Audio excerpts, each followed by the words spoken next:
Good morning students.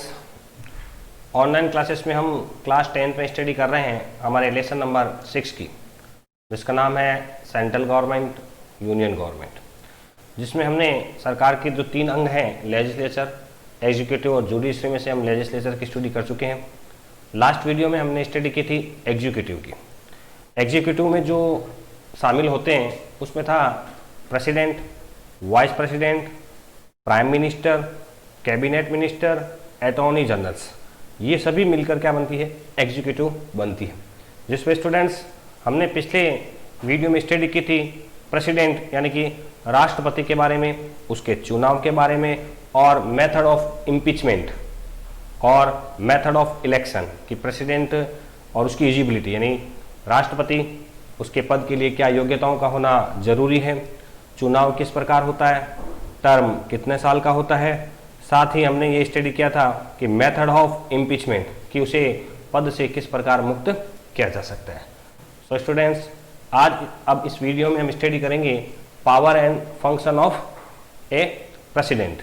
आप इस video में इस स्क्रीन पर जो साथ में एक पेज लगा हुआ है उसमें आप पढ़ सकते हैं कि आज का जो हमारा टॉपिक है वो है power and function of president. So let's start students. Video है हमारे क्लास 10th के लिए और सब्जेक्ट है हमारा एसएसटी, जिसकी हम स्टडी कर रहे हैं स्टूडेंट्स, और लेसन है 6।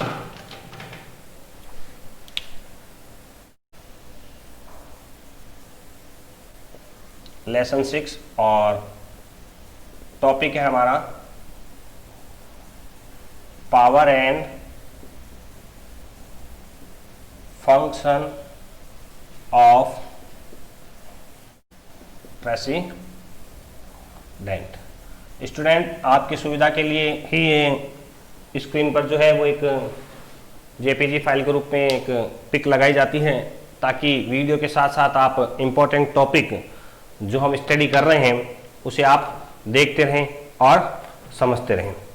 तो आज हम इस वीडियो में स्टडी करेंगे power and function of the president कि राष्ट्रपति के कार्य और शक्तियां क्या होती है। तो the power confirmed by the constitution to the president in peace time can be studies under following heads. ये जो हमने हेड्स लिए हैं, इन हेड्स के तहत आज हम पावर एंड फंक्शन की बात करेंगे। किसके? प्रेसिडेंट के।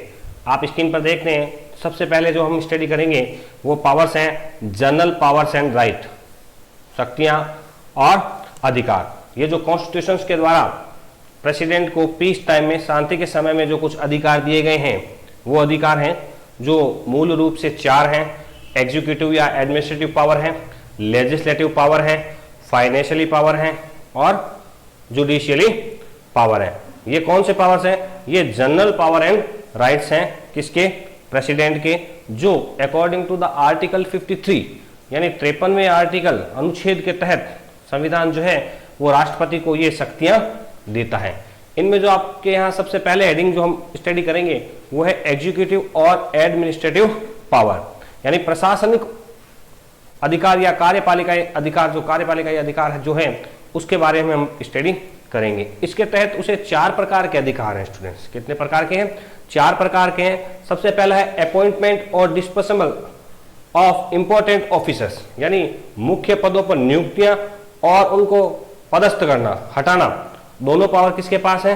प्रेसिडेंट के पास है।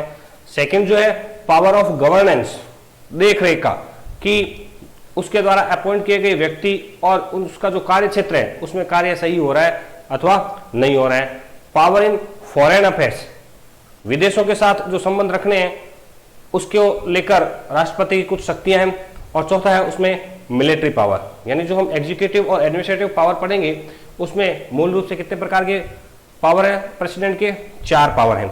सबसे पहला जो है वो अपॉइंटमेंट और dismissals of the important offices, यानी राष्ट्रपति जो है वो भारतीय जो मुख्य पद होते हैं, प्रमुख जो पद होते हैं उन पर व्यक्तियों की नियुक्ति का और उन्हें हटाने का कार्य करता है। अब कौन कौन से पद है? उसमें है द काउंसिल ऑफ मिनिस्टर, यानी एग्जीक्यूटिव में जो काउंसिल ऑफ मिनिस्टर्स होते हैं उनकी नियुक्ति करता है by the advice of prime minister, prime minister की सलाह पर।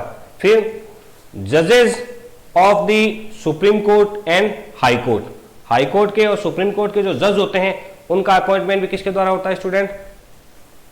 प्रेसिडेंट के द्वारा होते हैं। गवर्नर ऑफ ऑल स्टेट्स, सभी स्टेट्स के जो गवर्नर होते हैं उनका अपॉइंटमेंट भी किसके द्वारा होता है?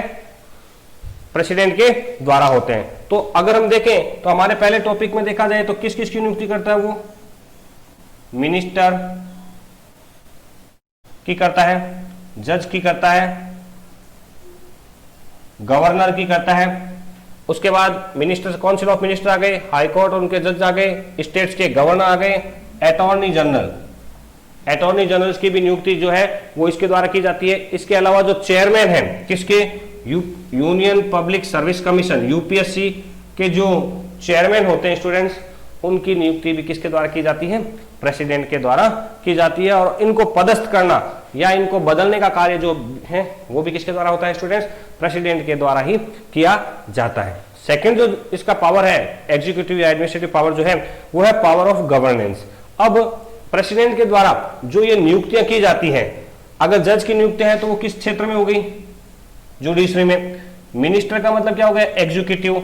गवर्नर स्टेट के गवर्नर हो गए। अटॉर्नी जनरल जो लेखा जोखा रखता है, और यूपीएससी के जो चेयरमैन होते हैं वो सरकारी विभागों की जो बड़े बड़े पोस्टों की जो भर्तियां होती है, जिनकी परीक्षाएं होती है, उसका वो चेयरमैन होता है। इन सभी विभागों में गवर्नेंस का काम भी राष्ट्रपति के द्वारा होता है, देखरेख का काम भी किसके द्वारा होता है कि वो जब चाहे इनकी जांच कर सकता है। अगर ये लोग अपने पदों पर सही कार्य नहीं कर रहे हैं तो उन्हें अपदस्थ भी कर सकता है, जब राष्ट्रपति की इच्छा हो तब। नेक्स्ट ये है power in the foreign affairs, विदेशों के साथ। तो स्टूडेंट्स हमने पहले पढ़ा था कि प्रेसिडेंट केवल नॉमिनल हेड होता है, रियल हेड जो होता है वो प्राइम मिनिस्टर होता है। फॉरेन के साथ, विदेशों के साथ किसी भी प्रकार का अगर कोई पैक्ट होता है, संधि होती है, वार्ता होती है, तो वो वार्ता किसके नाम पर होती है? राष्ट्रपति के नाम पर। यानी जो भी पैक्ट विदेशों के साथ होता है उस पैक्ट पर लास्ट में सिग्नेचरी हेड जो है वो कौन होता है? प्रेसिडेंट। प्रेसिडेंट के सिग्नेचर होने के बाद ही हमारे देश और अन्य देश के साथ अगर कोई संधि होती है, कोई पैक्ट होता है, कोई वार्ता होती है, तो वो पूर्ण मान्य रूप से होती है, अन्यथा मान्य नहीं होती। यानी प्रेसिडेंट उसमें सिग्नेचरी हेड होता है, क्योंकि हम जानते हैं कि प्रेसिडेंट जो है वो देश का नॉमिनल हेड होता है। लास्ट जो पावर है वो है मिलिट्री पावर, सैन्य शक्तियां। सैन्य शक्ति की बात करें तो the president is the head of the all 3 defence forces of India. यानी भारत की जो डिफेंस फोर्सेस हैं, एयरफोर्स हो, नेवी हो या हमारी थल सेना हो, मिलिट्री हो, इन तीनों सेनाओं का एक्चुअल हेड कौन होता है स्टूडेंट्स?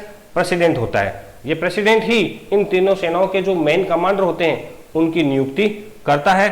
और ध्यान, जितने भी रक्षा संबंधी सौदे होते हैं, रक्षा संबंधी खरीद का जो भी कार्यक्रम होता है, यानी मिलिट्री संबंधित जो भी डिसीजन होते हैं वो किसके द्वारा लिए जाते हैं? प्रेसिडेंट के द्वारा लिए जाते हैं। लेकिन स्टूडेंट्स ध्यान रखना, without the approval of parliament और प्रेसिडेंट और कैबिनेट के बिना वो कोई भी निर्णय नहीं ले सकता।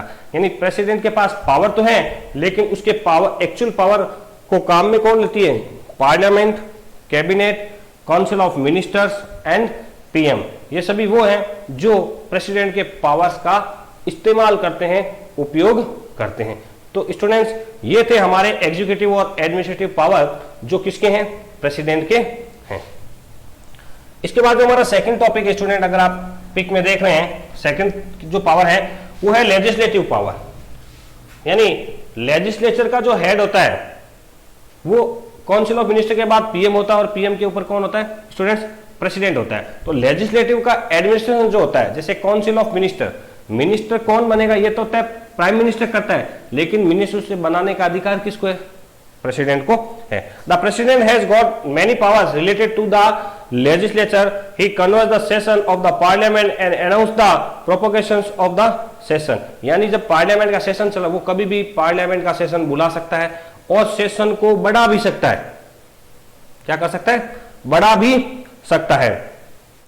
इसके साथ में Lok Sabha has been permanently dissolve 9 times so far. अभी तक जो है वो लोकसभा को 9 टाइम्स है वो डिसॉल्व किया जा चुका है। इस डिसॉल्व करने का पावर किसके पास होता है? प्रेसिडेंट के पास। लेकिन वो ऐसा कब करेगा, जब पार्लियामेंट में यानी संसद में, लोकसभा में किसी भी पार्टी को के सदस्यों को बहुमत नहीं मिला हो, यानी कोई भी पार्टी जो है वो सरकार बनाने में सक्षम ना हो, तब वही ऐसा करता है।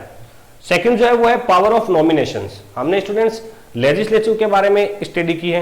लेजिस्लेटिव में देखा है कि लोकसभा और राज्यसभा के जो मेंबर होते हैं उसमें लोकसभा में 2 मेंबर और राज्यसभा में 12 मेंबर नॉमिनेटेड करने का पावर किसके पास होता है, प्रेसिडेंट के पास। तो ये उसका कौन सा पावर कहलाता है, पावर ऑफ नॉमिनेशन, यानी अपनी इच्छा के अनुसार अलग अलग फील्ड के व्यक्तियों को चुनकर वह क्या करता है, राज्यसभा में और लोकसभा में मेंबर नॉमिनेटेड करता है। लोकसभा में जो 2 मेंबर नॉमिनेट किए जाते हैं वो एंग्लो इंडियन कम्युनिटी के होते हैं और राज्यसभा में जो 12 मेंबर्स नॉमिनेट किए जाते हैं स्टूडेंट्स, वो अपने अपने फील्ड के माहिर होते हैं। कोई अच्छा खिलाड़ी, कोई अच्छा फिल्म एक्टर, कोई अच्छा साहित्यकार, अच्छा लेखक या अच्छा समाज सेवी भी हो सकता है, अच्छा सिंगर भी हो सकता है। तो वो 12 मेंबर्स जो है वो राज्यसभा के नॉमिनेटेड होते हैं। तो ये इसका कहलाता है नॉमिनेटेड या nominations power of the president. Next power जो है वो use of veto power on a bill. आपको पता है हमने जब लेजिस्लेटिव के बारे में पढ़ा था तो लोकसभा और राज्यसभा जो अपर हाउस और लोअर हाउसेस हैं उनमें बिल जो है वो पेश किए जाते हैं और जब दोनों सदनों के द्वारा बिल को क्या कर दिया जाता है, पास कर दिया जाता है 2/3 मेजोरिटी के द्वारा, तब वह बिल सिग्नेचरी के लिए किसके पास जाता है स्टूडेंट्स, प्रेसिडेंट के पास। Lok Sabha parliament send every bill to the president for signature, यानी सिग्नेचर के लिए किसके पास जाते हैं, वो प्रेसिडेंट के पास जाते हैं। So students if president feel या wanted some changes in the bill, he send back the bill to the parliament in both houses। यानी अगर प्रेसिडेंट को लगता है कि इस बिल में कुछ अमेंडमेंट्स किए जा सकते हैं तो वो कुछ अमेंडमेंट के साथ जो बिल है वो पार्लियामेंट को वापस सेंड बैक करता है। इफ पार्लियामेंट जो है वो अमेंडमेंट को स्वीकार करती है तो ठीक, अगर वो अमेंडमेंट को स्वीकार नहीं करती है then parliament resend the bill to the president and president को क्या होगा, साइन करने ही होंगे। The president will have to accept it for the second time, और सेकंड टाइम प्रेसिडेंट सिर्फ उस पर क्या करेगा, सिग्नेचर, उसमें अमेंडमेंट की डिमांड नहीं कर सकता है। तो ये तो हमारा थर्ड पावर लेजिस्लेटिव पावर में कि हमने पढ़ा legislative administration, power of nominations, use of veto power on a bill and हमारा लास्ट है power of issuing ordinance. Students do you know what do you mean by ordinance? Ordinance को students Hindi में कहा जाता है अध्यादेश। देश में जब किसी आपात परिस्थिति में किसी कानून की आवश्यकता होती है, और आपको पता है कानून बनाने का अधिकार लोकसभा और राज्यसभा के पास होता है, but if the Nations need emergency in any topic, कि किसी एक टॉपिक पर हमें इमरजेंसी में कोई कानून बनाना है, so then the president give या पास ए ऑर्डिनेंस, तो राष्ट्रपति क्या कर सकता है, एक अध्यादेश पास करके किसी कानून को जो है वो लागू कर सकता है। और स्टूडेंट्स ध्यान रखें ये कानून 6 महीने के भीतर या इसमें लगभग 3 महीने या 6 महीने का एक समय दिया गया है, उसके अंदर उसे क्या करना होगा, अप टू द 6 वीक्स दे रखे इसमें, 6 सप्ताह के भीतर लोकसभा या राज्यसभा में उसे क्या करवाना होगा, पेश करके उस कानून को सही रूप देना होगा, यानी तुरंत प्रभाव से वो नियम लागू हो जाएगा।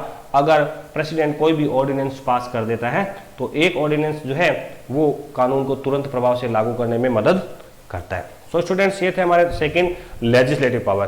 थर्ड और फोर्थ पावर जो है वो है financially power and the judicially power. Financially power में अगर देखें, in the beginning of every financial year the president will get the detail of the income and expenditure, यानी जो भी मैंने आपको पहले बताया था कि लोकसभा में मनी बिल जो है वो सबसे पहले लोकसभा में पेश किया जाता है और मनी बिल को रोकने का अधिकार किसी को भी नहीं होता है। लेकिन यह फाइनेंशियली पावर की बात करें तो without the permission of president no money bill produce in Lok Sabha, यानी लोकसभा में मनी बिल को पेश करने से पहले राष्ट्रपति यानी प्रेसिडेंट के साइन होना बहुत जरूरी होता है। Without the signature of president the money bill not produce in the Lok Sabha.